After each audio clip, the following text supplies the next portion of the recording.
Well, hello, Dave and Christina. I think just out of respect for your time, we're going to start. I know there'll be some others that are going to log on here in just a little bit, but I do want to get going just to honor you. So thank you for having the courage to come.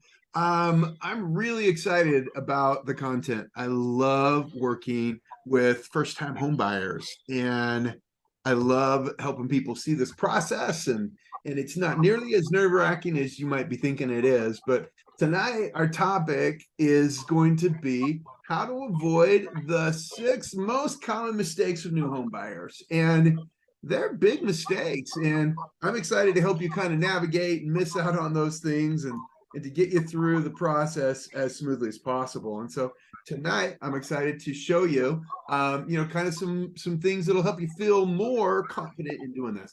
So as a first-time home buyer, do you feel any of these emotions? Concerned, stressed out, intimidated, anxious, or uncertain? And so, would you, if you would, in the chat, just enter in which of those emotions might be closest to what you feel when you think about buying a home the first time?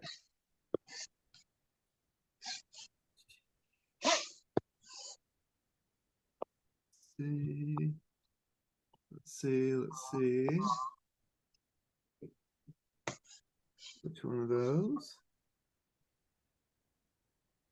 See, uncertain. Okay, good. Okay, that's one that I can help with. So that's awesome. And then Dave, do you have an emotion that seems most to match you?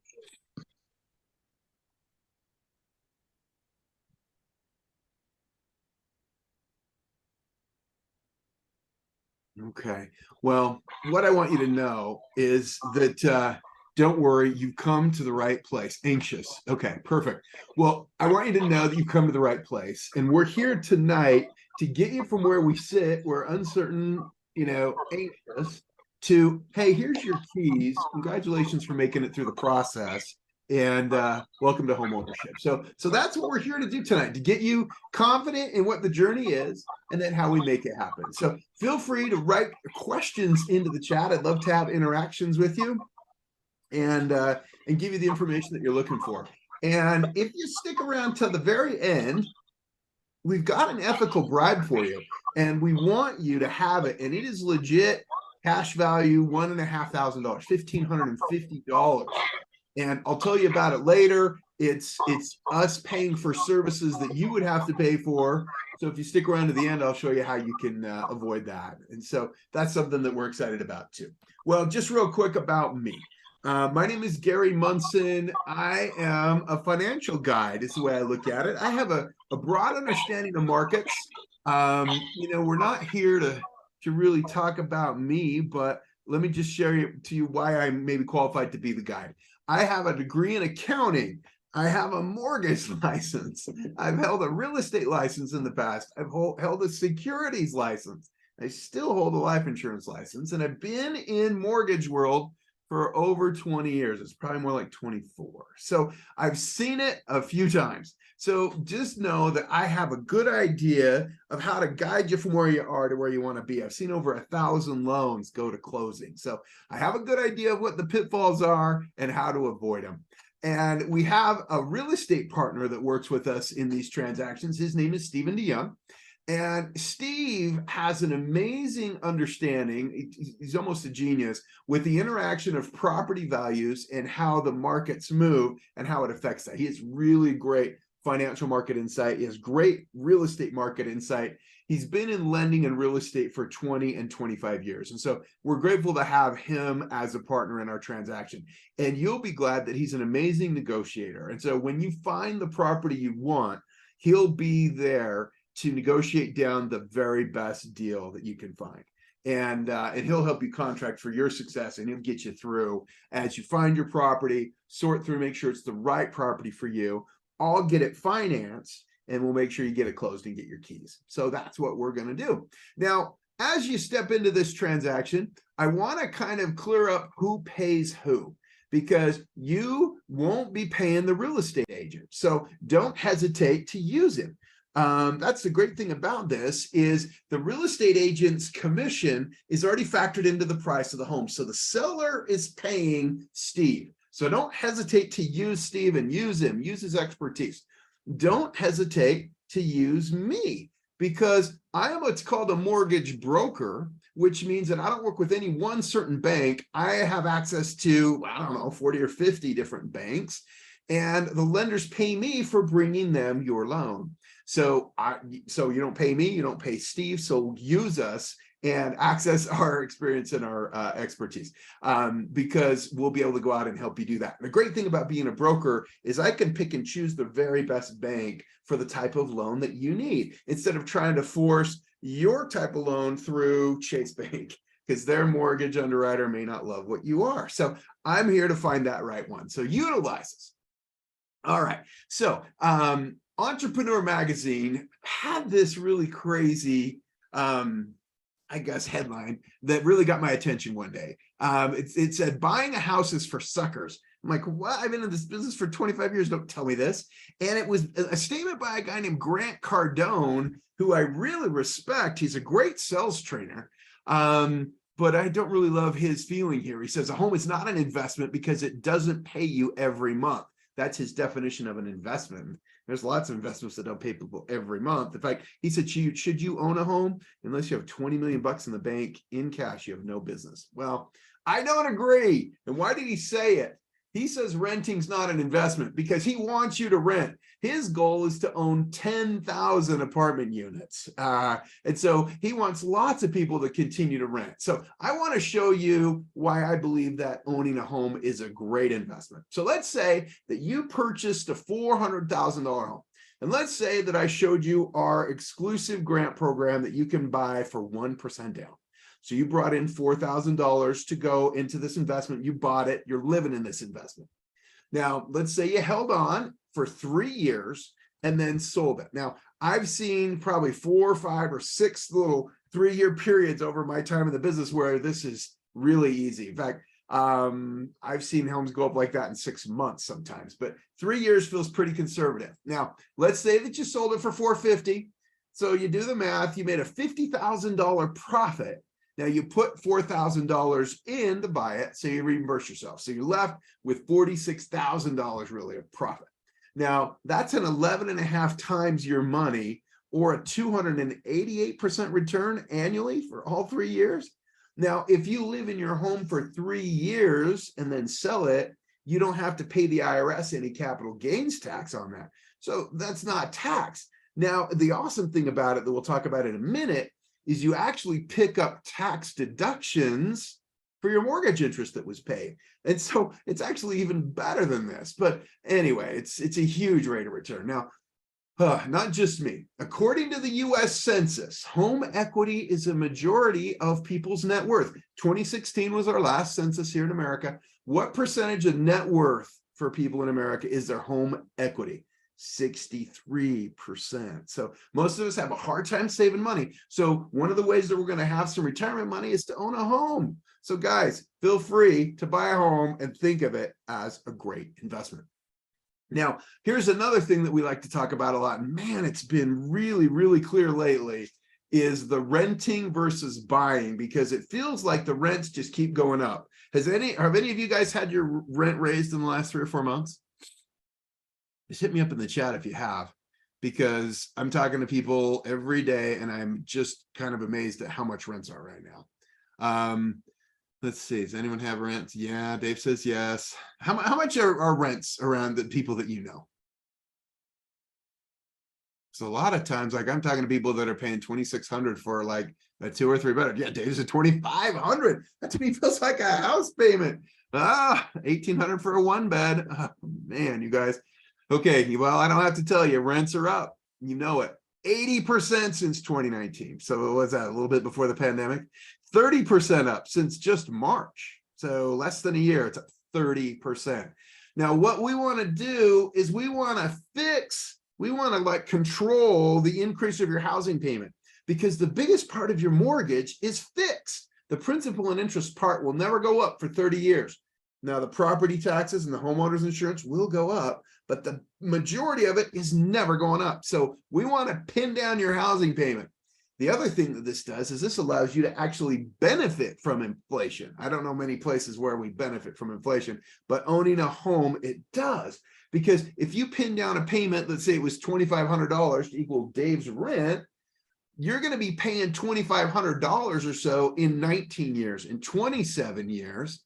And the interesting thing about it is you're going to be paying for that rent with shrinking dollars, because inflation makes the purchasing power of our dollars get smaller and smaller.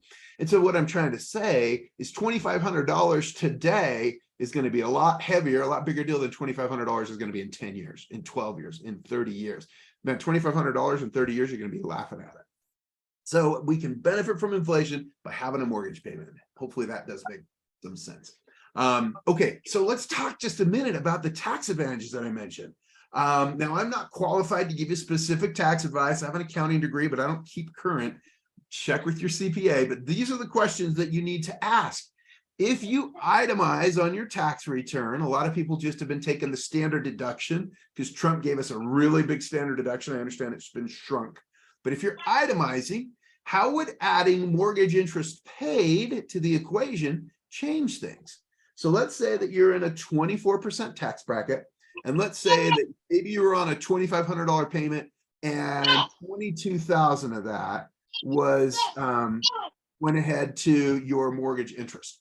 So if you were in that 24% bracket, what that means is your tax burden could reduce by $5,340. What that means on April 15th is if you were getting no tax return when you were paying rent, you'd get a tax return of $5,300. Man, what would you do with the extra $5,300? It's pretty amazing. So maybe some of you guys could benefit from having mortgage interest to write off. It's good stuff. And of course, as you know, rent has no tax advantages. So we know all about that. So let's talk about really kind of the foundation of lending. And you hear it all the time. Credit scoring is very common. We've got a lot of Credit Karma or people getting their scores added onto their bank statements from their credit union. But let's talk about what makes up credit scores. What determines your number?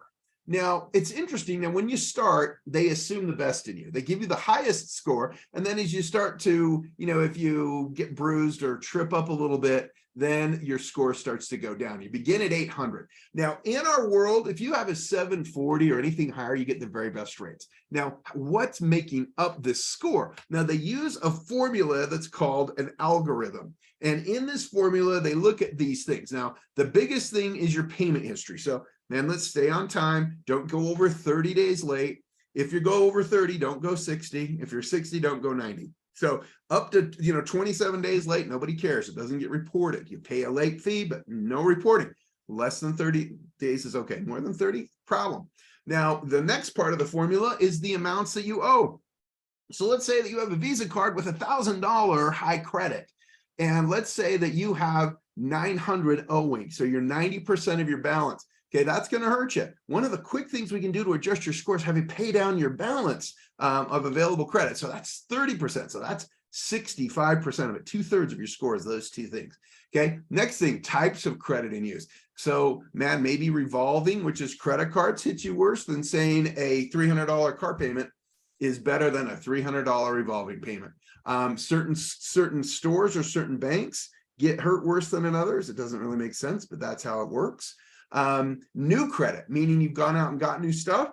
They might be worried about you needing money. So they think, man, let's knock that down a little bit. And then again, types of credit in use. So those are the factors that make up the algorithms.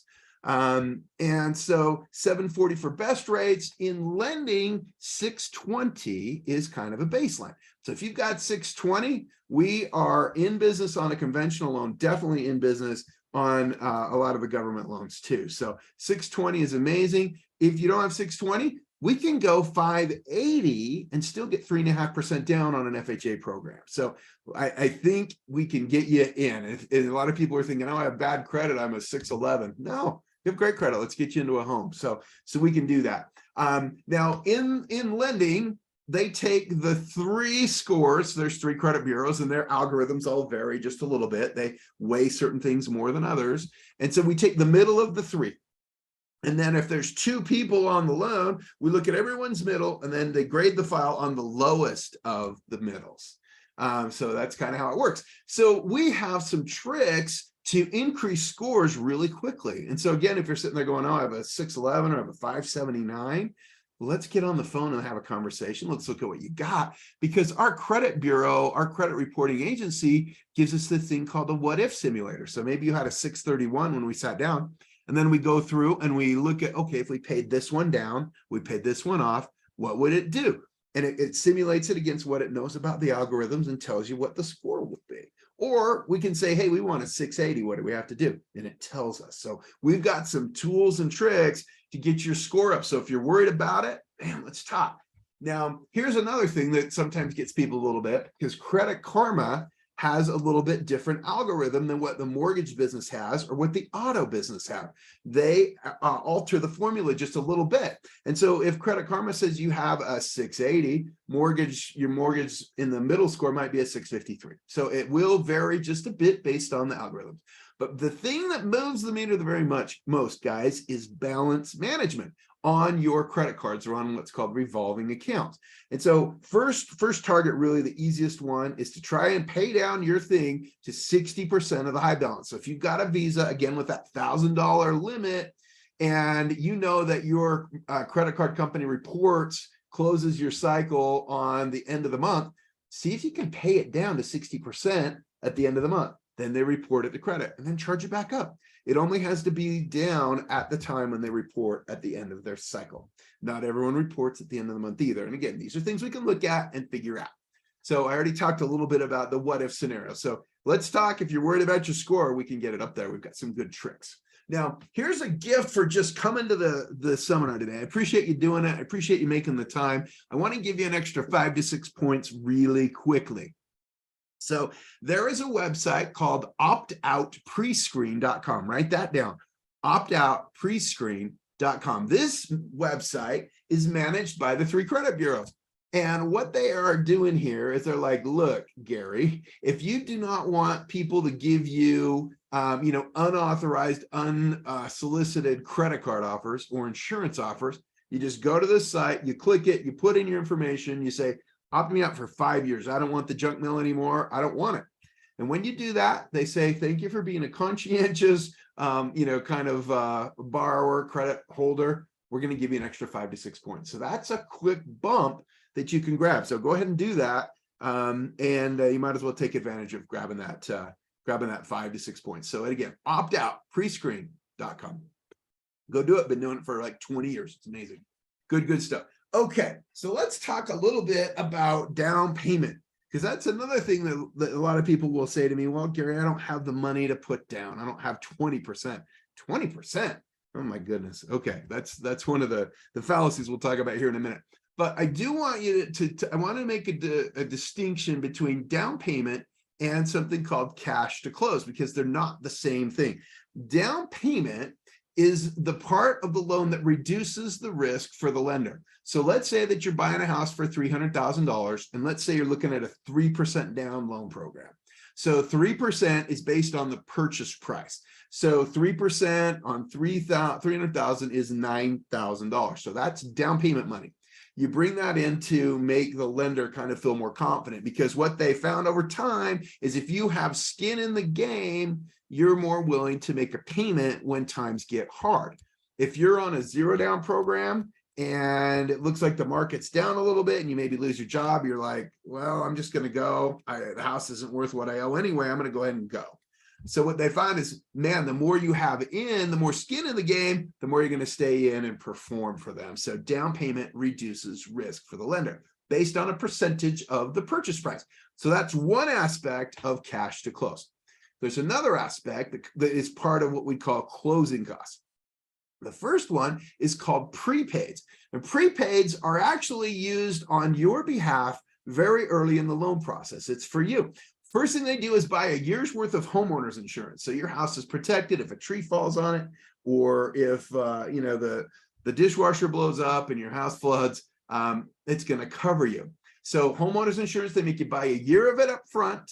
because the lenders want to make sure their house is protected. That's their collateral on the loan. So they force us to keep it protected for a year right up front. So you pay for that. And then the other thing that you pay for right up front is interest for the rest of the month that you close it. So what's today? Today is January 19th. Say we closed today. Your first payment would be March 1st because you get to skip a month at the very beginning. So we pay interest for the rest of this month. So January has 31 days. So we pay 12 days worth of interest. Then you'd skip February. And then your March 1st payment, you're paying for the use of the money during February. So interest is paid in arrears. So your March 1st payment pays for the use of the money for February, and then you move forward. So prepaids are going to include interest for the remainder of the month.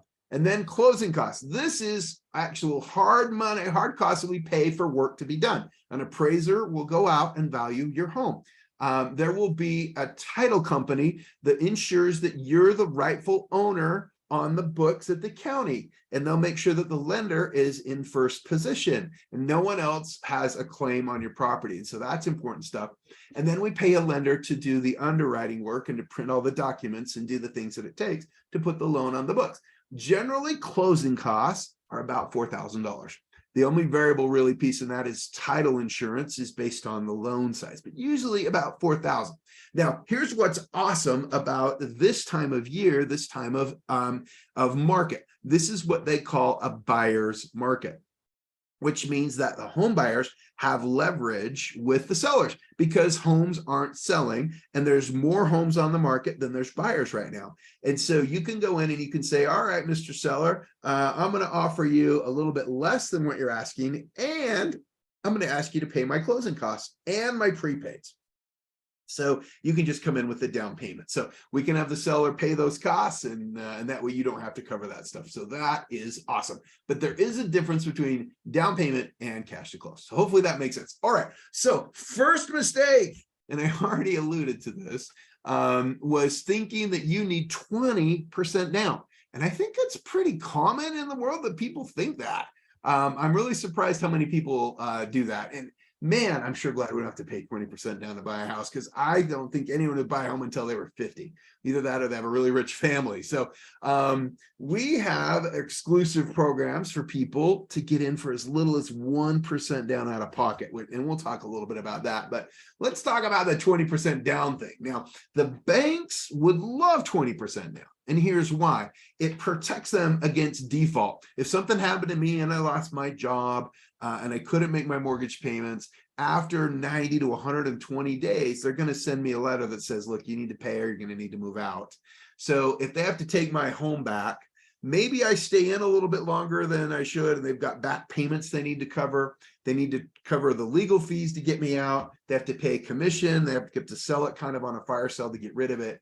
The banks aren't going to get the full 100% of my purchase price. Usually what they get is about 80% of what the home was worth. And so that's why they like this 20% down. It protects them to help them get their money back if something goes into default.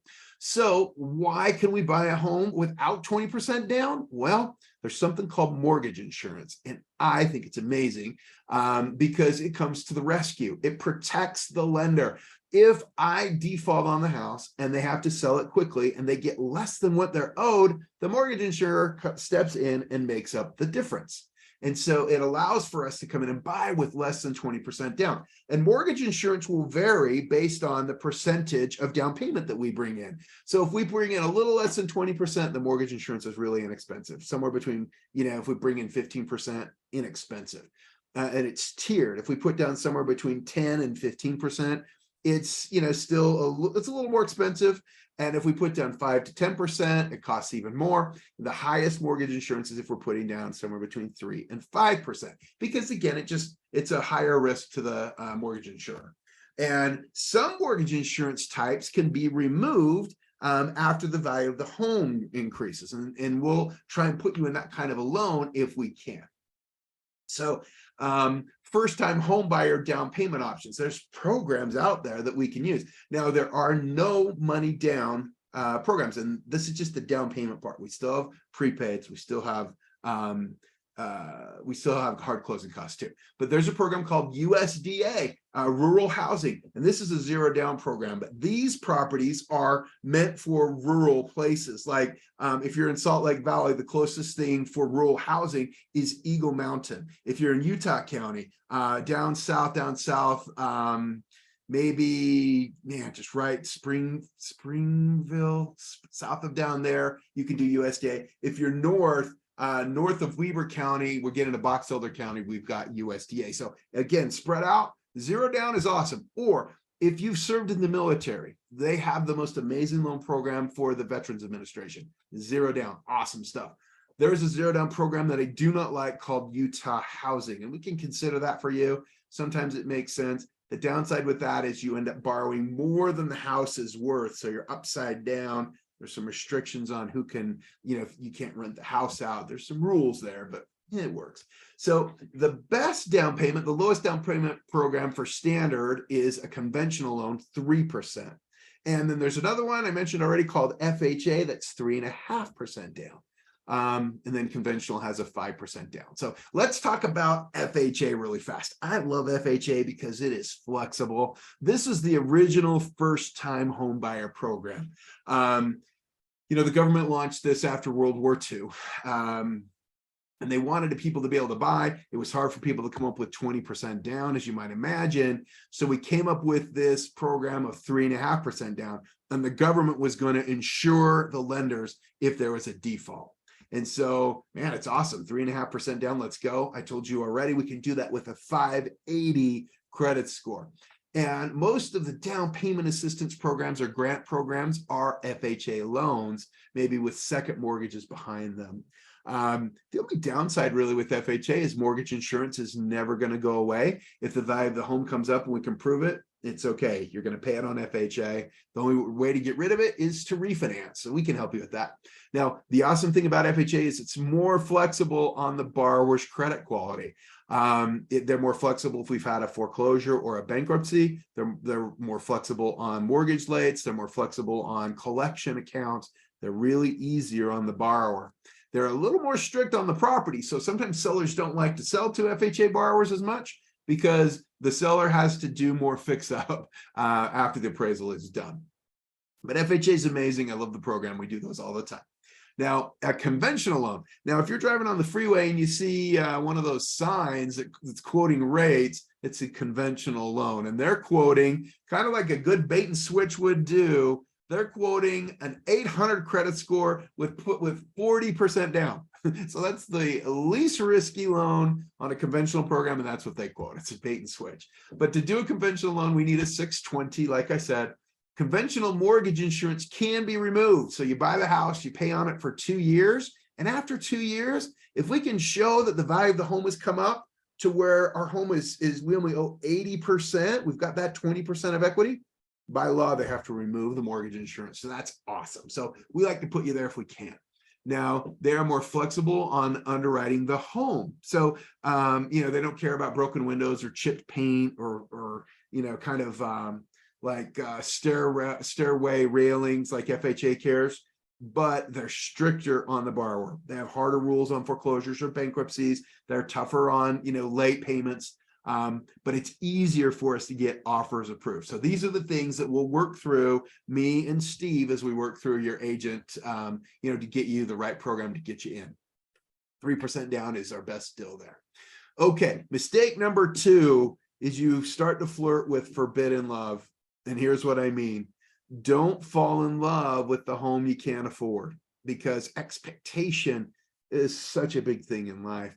And so if you find a house that you love, but you can't afford it, everything else is going to suffer by comparison. And I can't have you doing that. So I want you to know what price range that you can shop. But how do you know? And so the natural order thing should be in our industry is that we should get our 2 numbers from a mortgage guy before we go out looking for houses. However, nobody cares about their numbers. They just care about having a house. So get your numbers. We want to know what payment that the lenders will allow you to have. And then I go ahead and plug that into the interest rates, and it tells us what the price range will be for you. So let's get you your 2 numbers, and then you go shopping. That way you're not falling in love with something that you can't have. Okay, let's talk a little bit more about what makes up your monthly payment. We'll hear it in our industry. We have so many acronyms and so many slang lingo.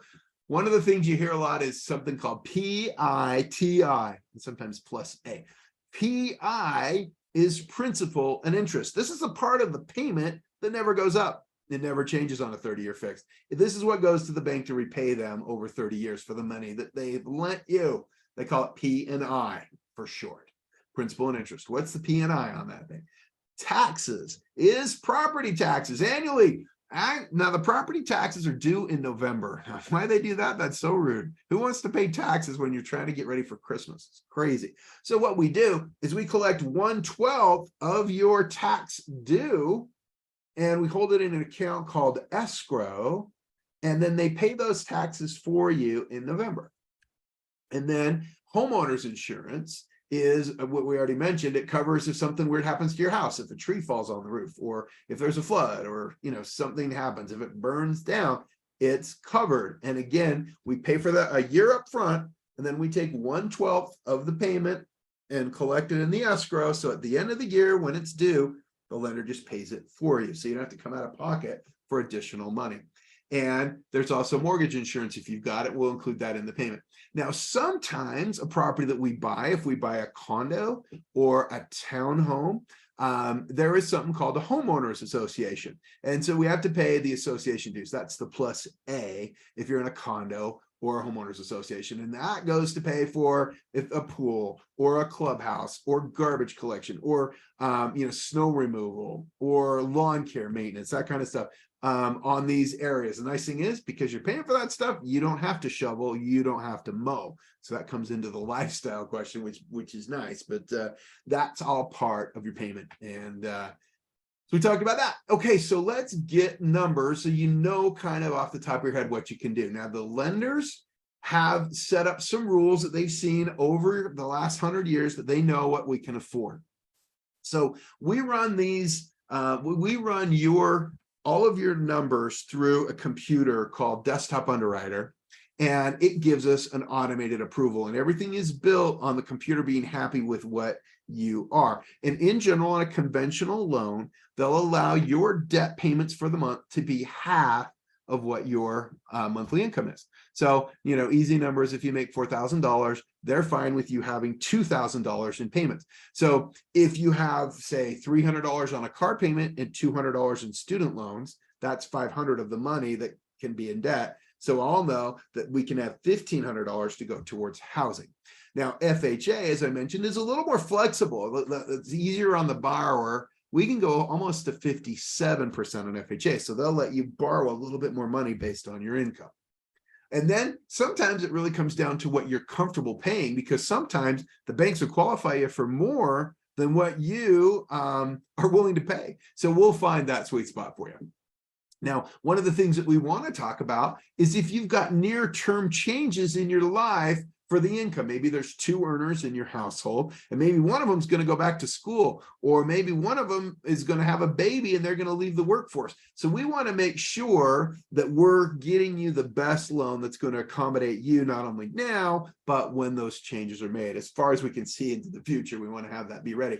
Now, sometimes in our industry, there's something called an adjustable rate mortgage, which is usually a lower rate for a short period of time, like for 5 years. And right now the market's messed up. Adjustable rates are not lower than fixed rates. So we won't really talk about those. But sometimes that makes good sense. Right now, it is very popular to do something called a buy down. Something called a 2-1 buy down is something that we're going to want to talk about for you. Because let's just say that the going rate is 6% for your home loan, for your mortgage.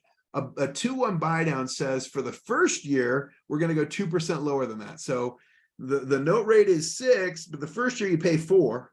And then the second year you pay 5. And then for year 28 and out, it's going to be at 6. So it's a nice way to kind of step your way in to the full mortgage payment. And when interest rates are a little higher than they've been, it allows you to kind of marry the home, but just date the interest rate. So you're able to kind of get in, assume that rates are going to drop, and then hopefully we refinance you in the next couple of years and get you in, keep your house that you love, and just get you the payment that you should have. So 2-1 buy down is very popular. We're having sellers pay for those right now because, again, we're in a buyer's market where you guys have more control than the sellers do, and you can ask them to pay those things. So that is really powerful. Okay, now how do we get the loan? These are the things that I'm going to ask for. So the lenders want 2 of everything. 2 years of W-2s if you're an employee, or if you're a 1099 or a self-employed person, 2 years of tax returns. They're going to want to have your 2 most recent pay stubs. They're going to want to see your 2 last months of bank statements. And what they're looking at in the bank statements is they look at the last 60 days and they look at your deposits. And if you have a deposit that's bigger than what a payroll deposit would be, then we have to explain what it is, because we're up against the Patriot Act, and there's a lot of money laundering and crazy stuff. So we have to describe and prove where those things came from. So that gets a little tricky. So anyway, we start with 2 months of bank statements to look at that. And then I want to know where you've worked for the last 2 years. If you haven't been in the workforce for 2 years, then maybe you were in school part of that last 2-year window. I need to know what that is. We just need to see where you've been for 2 years. And then I want to know where you've lived for the last 2 years. So 2 years of everything. And then again, I got to see your driver's license because of the Patriot Act. There's been some terrorist funding, believe it or not, using home loans. And so we got to know who our people are. And then if there's co-signers, maybe you have a parent or a sibling that's willing to help you co-sign on your loan. We'll need all that same stuff from them too. Okay, mistake number 3, to me, one of the most important ones, is ignoring down payment incentives. There's grant programs out there, guys, that has money for you.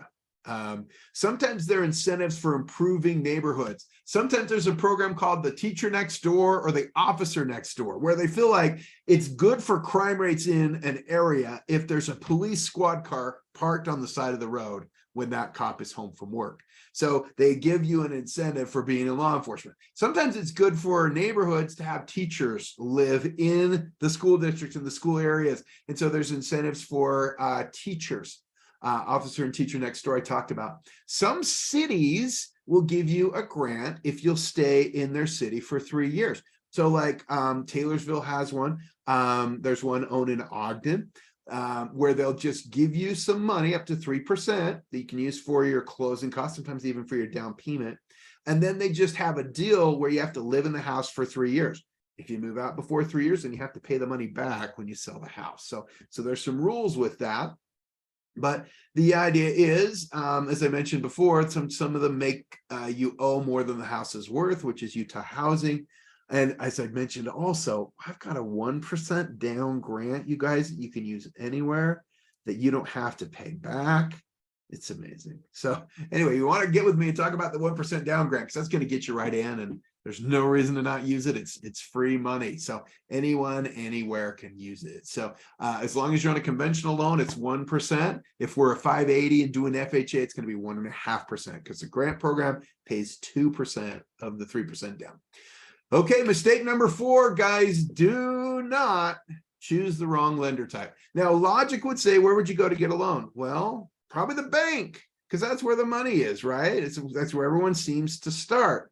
It's the worst place to go, is the bank. Guys, they are slow. When I'm closing loans in 20 days, 19 days, the bank is at 65 and 70 days. I don't know why. Maybe they just don't care. I don't know, but it's slow. I know they have higher fees.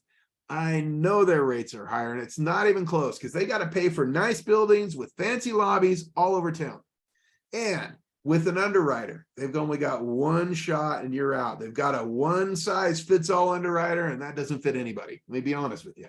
Don't go to the bank. It seems obvious that you'd start there, but it's a bad idea. Okay, so you know what a bank is. It's Chase, it's Wells Fargo. You know the names.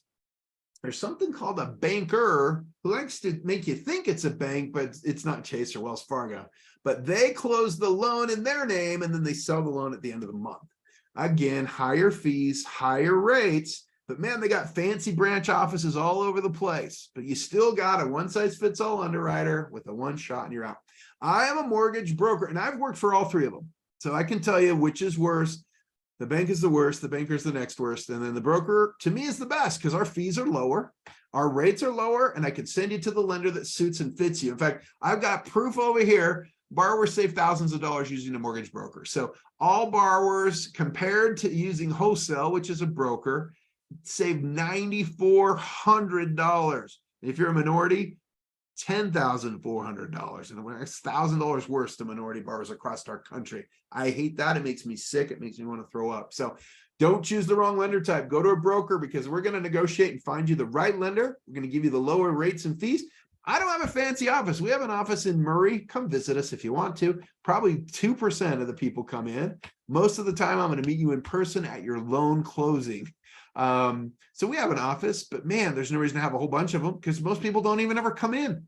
So there's no reason to make it fancy. So I can give you the better deal. Stick with a broker, guys. All right. Number 5, skipping the home inspection. Oh, goodness. All right. So in the process, after you find your house that you love, you put it under contract and you agree to the price, then you get a home inspection. Now, Steve has been doing real estate for a long time. He knows a lot about properties, but he cannot see inside walls. He cannot know if the dishwasher is going to break. He cannot know if there's mold behind the wall. So we bring in an expert that knows this kind of stuff. A home inspector is going to climb up in the ceiling in the attic. They're going to check and see if there's the right insulation. They're going to climb on the roof and see if there's leaks. They're going to see what the shingles are like. Are they going to inspect if you need, a new roof?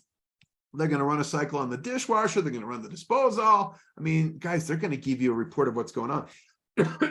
And the realtors aren't trained in all the potential issues because the code changes constantly for the electricians or the plumbers.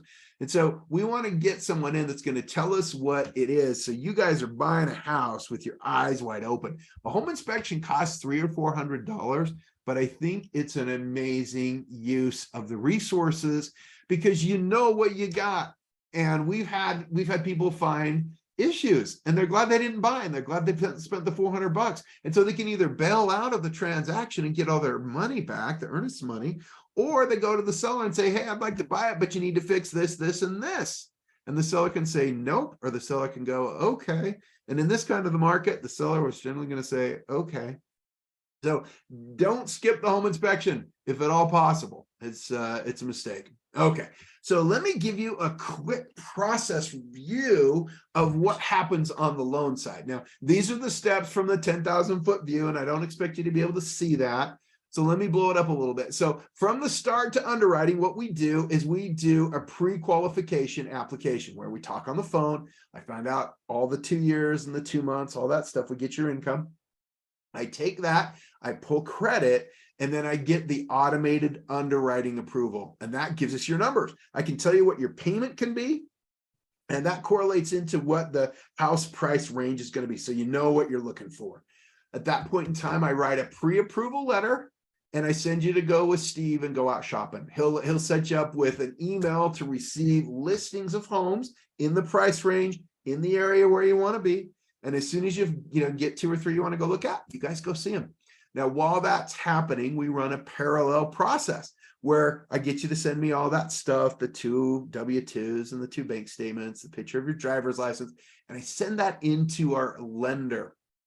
I find you the right lender and I send it in, and they send out what's called a loan estimate. The loan estimate tells us what that cash to close figure is going to be, gives us a pretty good idea of what it's going to look like. You sign something called an intent to proceed, which says to the lender, hey, we're working with Gary. We want to do this deal. We want to at least start. At that point in time, we can order the appraisal. And the appraisal runs kind of on its own process, usually takes about 5 days. And while that's going, the lender is underwriting the file. And what they're doing is making sure that I did the math right and I didn't miss any guidelines. And so they make sure that the pre-approval I have is for real. We also order the title work at the same time. That usually takes 3 days. And all this stuff comes together all at one time. Okay, I'm also going to order homeowners insurance for you. I'm going to ask, who is your auto insurance with? And I'm going to get some quotes from insurance companies that I know are really inexpensive because I want to save you money wherever you go. So that's in there. So at that point in time, when we get the full approval, the lender gives us something called a closing disclosure, which looks a lot like that loan estimate. And this is really super close to what the cash to close is going to be. It has to wait for 3 days. It's a stopwatch that starts. We can't close for 3 days. So we want to get that thing signed early. When the 3 days is passed, the lender prints our loan documents. We go to closing. You bring a pen, you do a lot of signing, then you go to your bank and you wire in whatever's left on the cash to close. When all that's in there and the bank says we're the new owners, the title insurance company goes to the county and records you as the new owner and the lender as the new lender. And at that point in time, the agent hands you the keys, which is the thing that we're all here for. We want to get you the keys. So just know that I'm going to take care of all that. You don't need to do it. This is something that you do 2 or 3 times maybe in your whole life. So don't worry about being an expert. Just let me guide you. So just a couple of warnings real quick. 10 commandments when you're buying.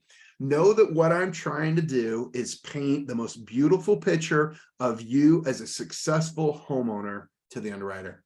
I want to show that you've got a great credit score, that you make your payments, that you're a good risk.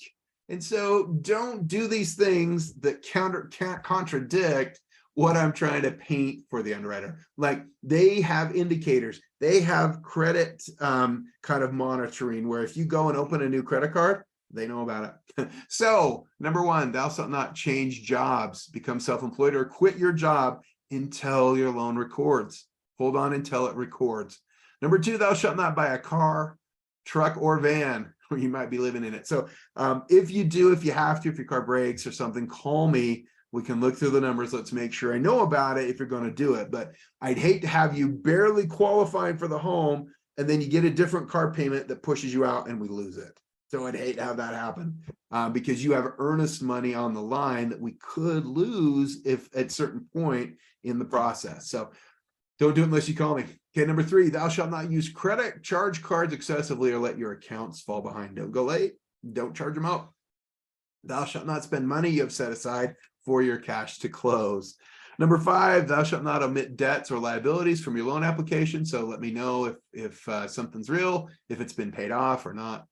Number 6, oh man, thou shalt not buy furniture. Oh, so many times this happens. People are like, hey, we've signed the closing disclosure. We're almost ready. And they head to RC Willey because the house didn't have a fridge. And they know that it takes time to get it delivered. So they want to move in on the weekend. And so they buy it. And then they open credit and the lender goes, oh man, we've got to hit you for this other $600 payment for the fridge now. You see what I'm saying? Don't do it. Let's wait. Wait till it funds. When it funds, then go buy anything you want to. We don't care, but not before. So do not originate any inquiries. Do not buy furniture. And number 8, thou shalt not make large deposits without first checking with your loan officer. Again, any deposit that's bigger than what a payroll deposit would be, we have to explain, meaning we have to show where it came from. So that's the trickiest part of buying a house is managing that cash to close money and big deposits. And then thou shalt not change bank accounts. Thou shalt not co-sign on loans with anyone. So they watch this stuff until you get your keys. After your keys, go wild. Do whatever you want to do. Okay, number 6, missing out on our exclusive DVP incentive. Well, what is DVP? Work with us, work with Steve and I. If you do, we will pay for your property appraisal, usually $525 to $550. Hard cash, we got to pay for it. Your home inspection, which we talked about, okay, so please don't buy the house without the home inspection. It's usually $400. We'll pay for that. Home warranty. Holy cow, this is a cool thing. If you've never heard of a home warranty, this is awesome. A home warranty covers everything in your house for a year. Now, everything might be a stretch. It covers if the fridge breaks, they'll fix it or replace it. If your roof leaks, they'll repair it. If your furnace goes out, they'll replace it. If your water heater goes out, they'll replace it. So if your dishwasher isn't working, they'll replace it for a year. They'll fix it or replace it. Home warranty covers you against big expenses during the first year of your home ownership. Okay, I bought a house 2 years ago. Home warranty, water heater went out maybe 3 months in, and they gave me a great water heater. I paid a little extra to get a bigger one, to get a 40-gallon, but man, they paid for it to come in. All I have to pay for is a service call. So they go out, I pay $70, whatever it costs for the service person to come, and then they either fix it or repair it. It's awesome. Okay, now I did stub my toe a little bit on the dishwasher. Now on my dishwasher, it wasn't working. The spring was broken on the door. And they asked me, they're like, when did this happen? And I said, oh, it was that way when I moved in. They won't cover it if it was broken before you bought the warranty. But if it breaks after the warranty, they're going to cover you. So we want to cover you on all three of these things. We want to give you our DVP protection, and that is the actual value, $1,550 we're going to have to pay on your behalf. So in order to do that, you just book a discovery call with me now. Maybe you don't think you're going to buy for 6 to 9 months, maybe a year. That's fine. Let's talk. Let's figure out where your score is. Let's get you your numbers.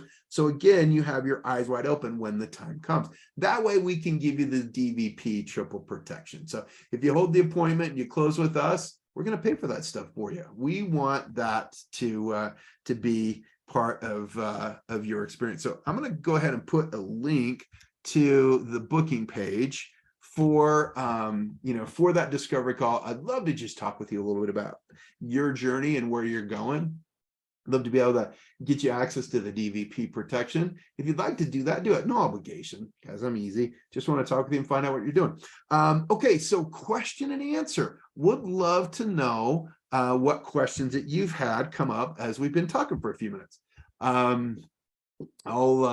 I'll take any questions that you could put in the chat. I'd love to. And as you're doing that, I'll prime the pump a little bit and maybe mention a couple of questions that I get kind of normally. So people sometimes will ask me, is there an advantage to buying now in the winter versus waiting in the summer when it gets warm? And that is a good question. And there is an advantage to buying now when it's cold.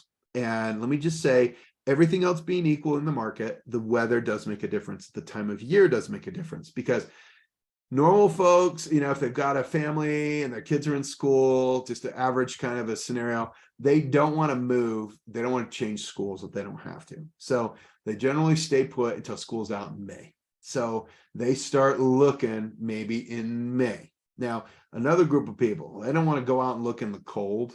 So that's not so good. So the thing is there's just not as much action in the market right now when it's cold. So what we've got is sellers lowering payments or lowering home prices because no one's looking. So they decide, I'm going to lower it. So what I'm trying to say is prices are lower in the wintertime than they are in the spring. They're the highest in the summer. So now is a good time to buy, all things being equal. Okay, good question from Nick. Any thoughts on buying a duplex as a first home? Man, I love it. I love it, Nick. I did that myself. So now a duplex is a little tricky because a duplex, they make you put down a bunch of money. Now, the nice thing about a duplex is it's 2 separate units. You can rent the one side and use that to help pay for the mortgage. You live on the other side. It's amazing. I think it's great if you can. If we use FHA, you can do that for 3.5% down, and you can only do that on your first home. So that's a good time to do it.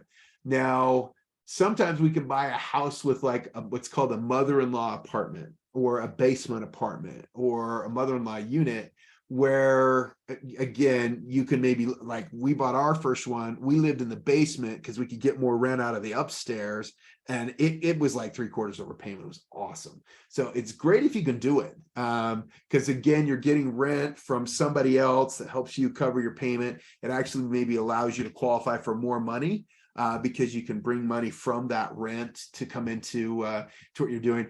The downside to it is we can't use that in a mother-in-law apartment to help you qualify. We can use on a legal units like a duplex or a triplex or a 4-unit. We can use that to help you qualify. So yeah, I think it's awesome if you can do it, Nick. That's a great idea. In fact, I know people, maybe when they're young, they're not worried about kids being in a school or a neighborhood, where they just buy a house and owner occupy it. They live in it. It's their house. They get low down payment on it, like 3%, live in it a year. And then they rent that one out and go buy another one, 3% down, live in it, rent it out, and in a year go buy another one. And they start to kind of accumulate a rental pool, which is really awesome. Because if you go and buy a house not owner occupied, it's just an investment property, you got to put down 20% minimum. So, and rates are higher. So it's better to do it that way. So I don't know if that was where you were going with that question, but that's a great question. Good stuff. Thanks for asking that one. Okay. Let's see. What's another common question that I got? Let's see. How long does it take start to finish? Okay.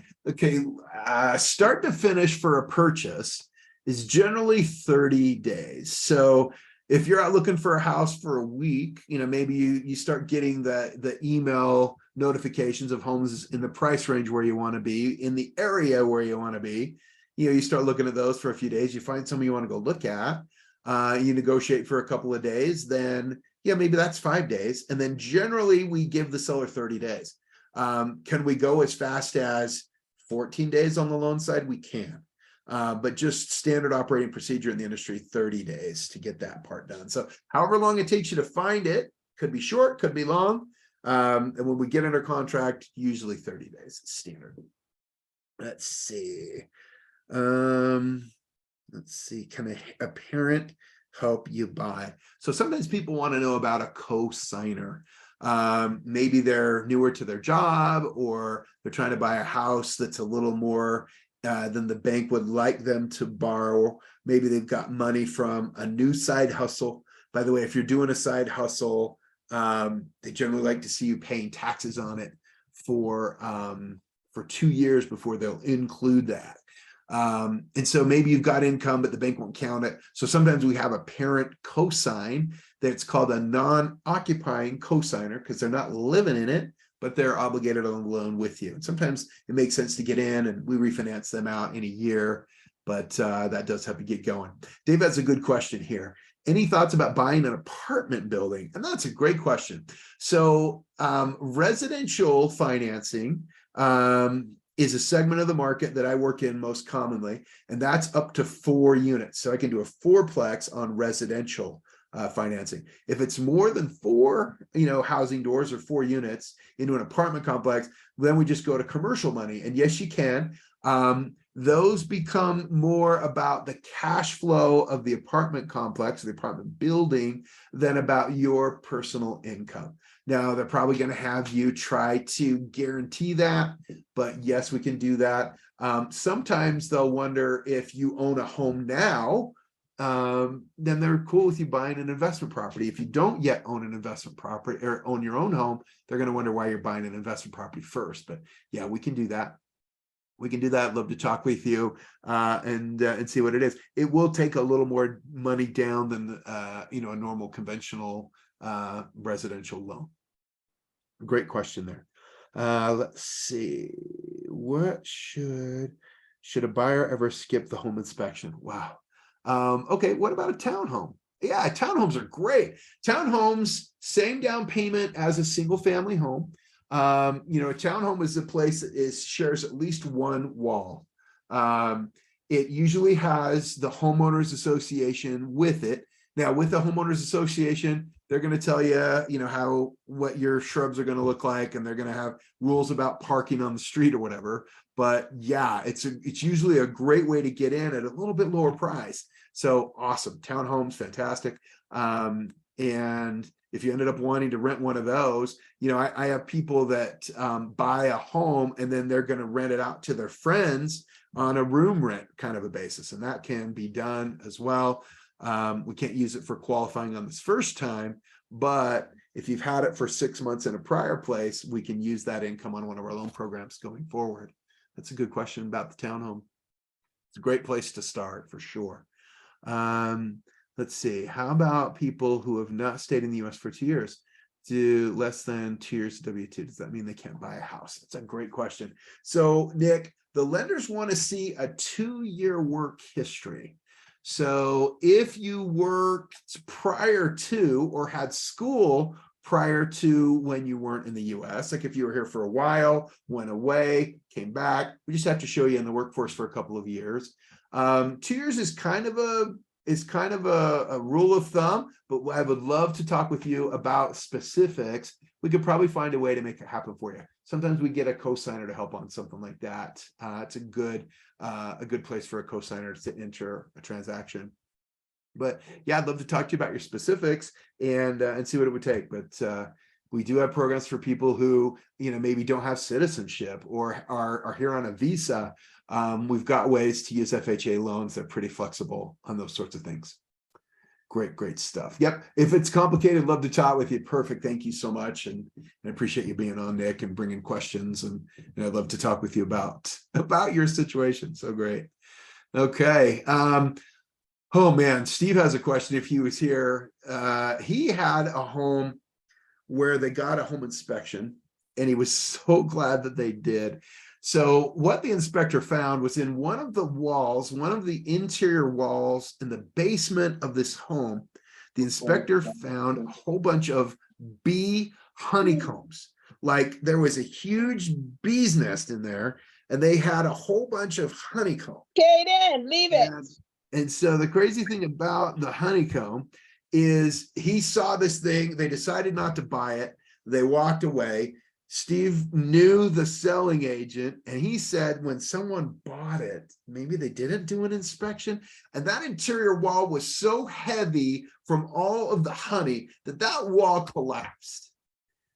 And they did not know what was happening, and it was a freaking can of worms. So just crazy questions that sometimes come up with people decide not to do the home inspection. So do the home inspection, let us pay for it for you. We'd love to handle that for you. Okay, you guys have been gamers. We've been on for an hour. So thank you for listening to me talk for an entire hour, man. I promise my family doesn't want to hear me go that long. So thanks for taking time out of your busy schedules to do this. It would be my great privilege to help you get into your first home. That's a charge I get. I love that part of my business, is seeing people get those keys for the first time. It'd be my privilege to be your person, your financing expert, because I would love to do that. Yeah, if you're open to it, would love to sit down and chat and talk about your situation, get you your 2 numbers. If we need to work on credit scoring, let's do it. If we need to work on, employment continuity or timing, I'm here to help you. Let's do it. Any other questions? Let's see.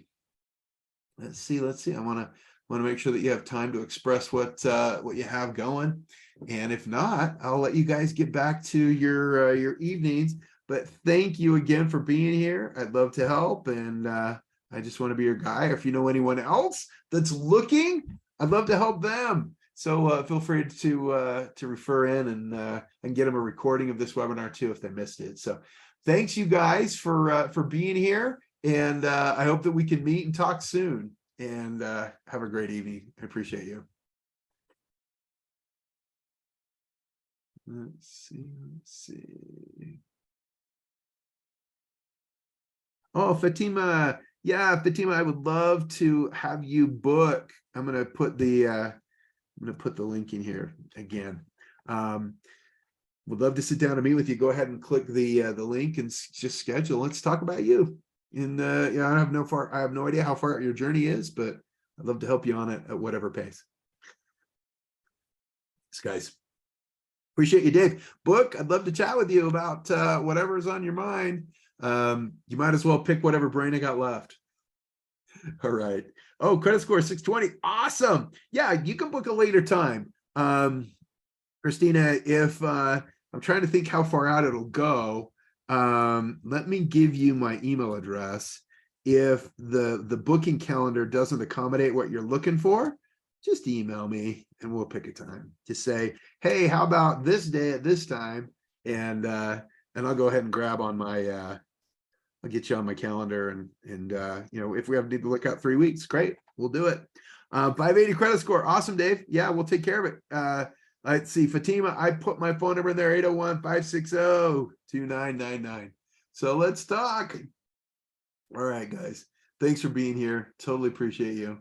I look forward to helping you on your individual specific situations. Okay, cool. Perfect. Give me a text. That's so good. All right, guys. Good night. All the best to you.